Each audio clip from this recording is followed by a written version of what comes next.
we are going to look at simplifying nth roots. For this topic, we need to expand upon the definition of b raised to the nth power, where b is our base and it is a real number. Remember, we've talked about real numbers as any number where we can understand its value and therefore place it on a number line. So b raised to the nth power, b is a base, b is our real number, and n so far has only been an integer, a positive or negative whole number or zero. We're going to extend this definition to expressions where n is a rational number. Now recall, rational numbers are numbers where we can write it as a fraction of an integer divided by an integer, or it could also be represented as a decimal who terminates or repeats. So going on to our next definition, if a is greater than or equal to 0, therefore the square root of a is equal to b if and only if b squared is equal to a, and b is greater than or equal to 0.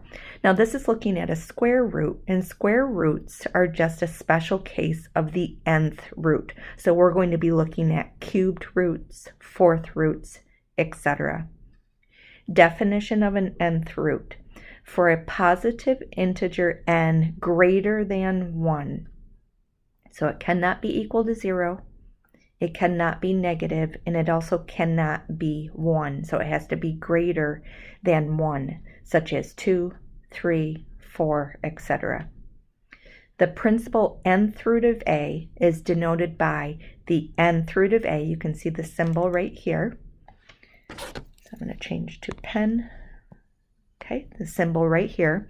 The nth root of a is a number b such that the nth root of a equals b, and that means b raised to the nth power is going to equal a.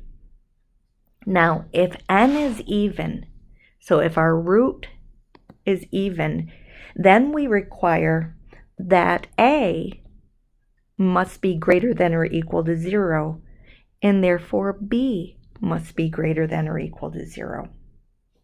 For the expression nth root of a, the nth root is called the radical sign, where the value of a is the radicand, or the base, and then n is the index, or the root.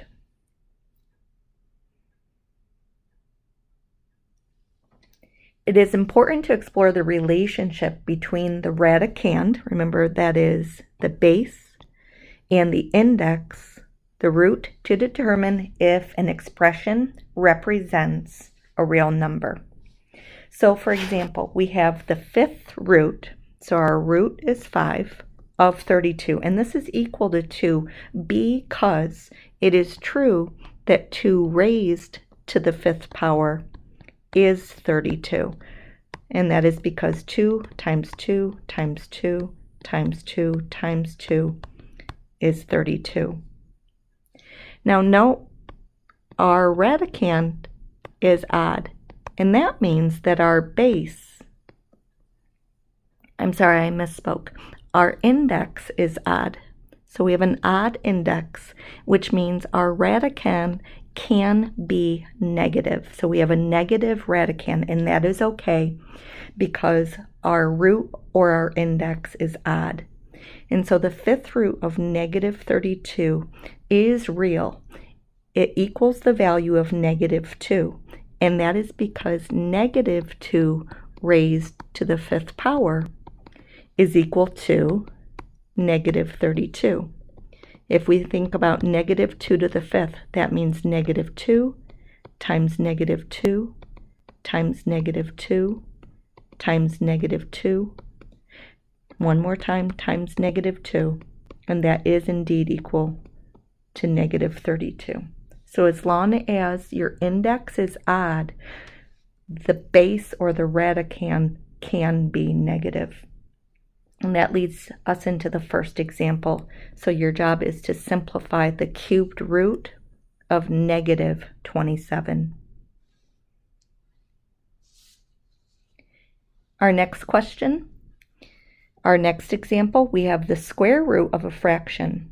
So notice there is no explicitly stated index here. This is an implied root of 2.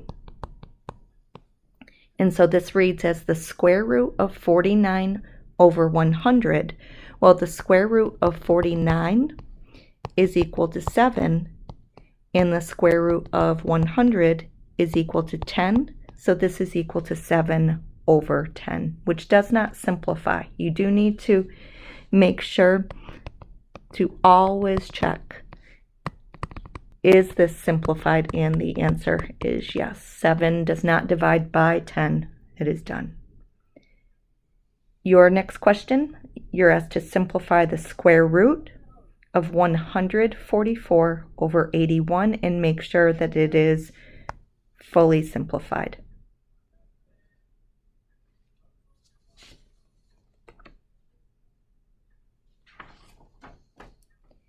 For our next example, we have the cubed root of 0.001. And the answer here is 0.1, but I want us to explore why. So I set this as 0.001, but another way we could say this more properly is if we identify the place value of the 1.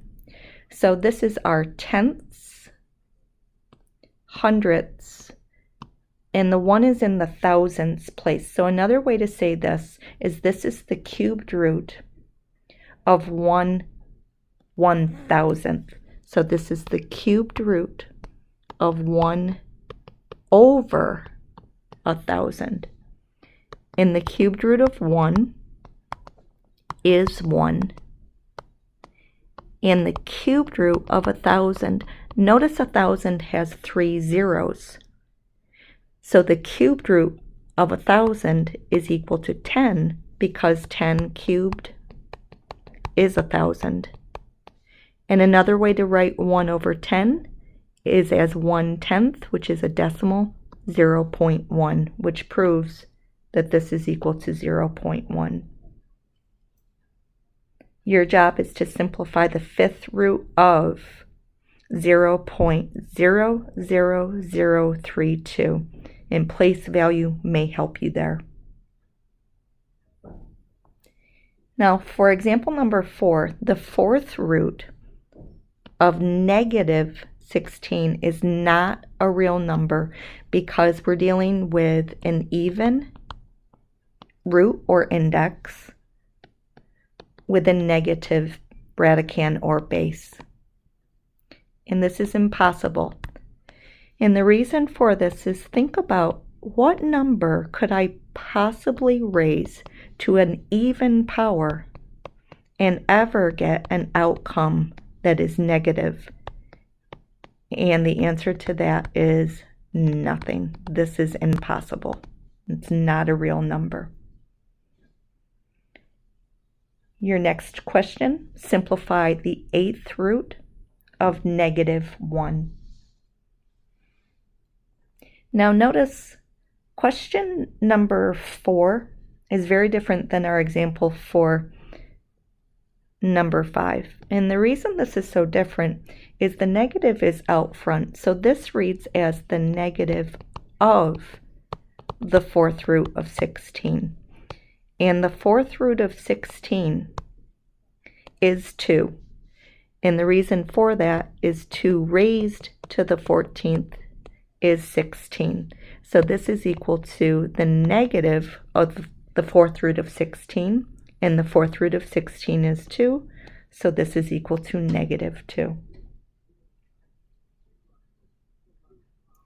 Your question, simplify the negative of the 6th root of 729.